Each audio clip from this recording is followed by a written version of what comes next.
Hi Modpo. This is Erica with your Canon challenge for week 4. The first section of week 4, chapter 2.3, is titled The Rise of Poetic Modernism, Gertrude Stein. The earlier weeks of Modpo are largely built around poetic movements and isms like modernism and imagism.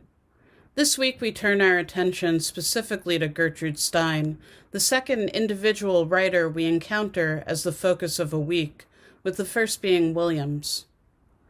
Stein's presence as the focal point for this week might seem surprising, given how intensely readers tend to react to her work, both positively and negatively.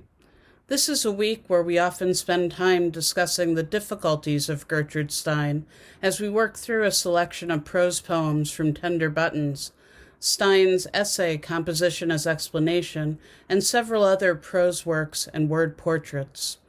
This focus raises a number of canonical questions. What is gained or overlooked in the chapters that focus on single writers? What questions about inclusion are raised?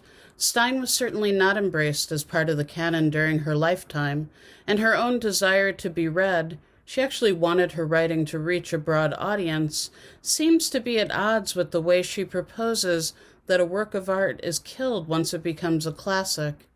In Composition as Explanation, Stein writes, quote, "A thing accepted becomes a classic." So is a classic a work of art that has become part of a so-called canon? Stein at once seemed to desire an audience, yet the continuous presence of her work often eludes or elides readers. How and why should difficult and disobedient texts find their way into the canon? If a literary canon hypothetically collects the most important and influential texts of a specific time and or place, how does Stein's relatively recent inclusion subvert this definition? Does Stein's place in Modpo serve as an inclusive gesture? Do Stein's feminist renderings of language help us once we encounter the extremes of the Baroness? In the main syllabus this week, we find poets who appear later in Modpo commenting on Stein. Bob Perelman, Ron Silliman, Jackson McLough, Lainey Brown, and Joan Ritalik.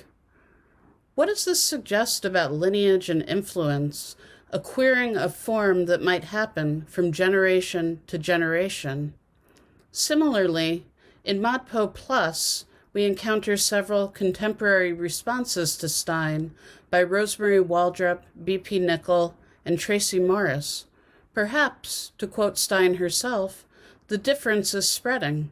And perhaps that difference comes in the form of how Stein asks us to change our reading habits, how she pushes us to engage the language with an emphasis on what becomes evident through close attention to vitally surprising grammars.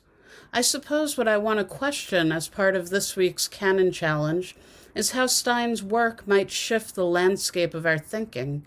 Why is it important that we persevere when Stein seems to be changing everything and beginning again and again? How do we, as Stein says, continue loving, repeating, and being?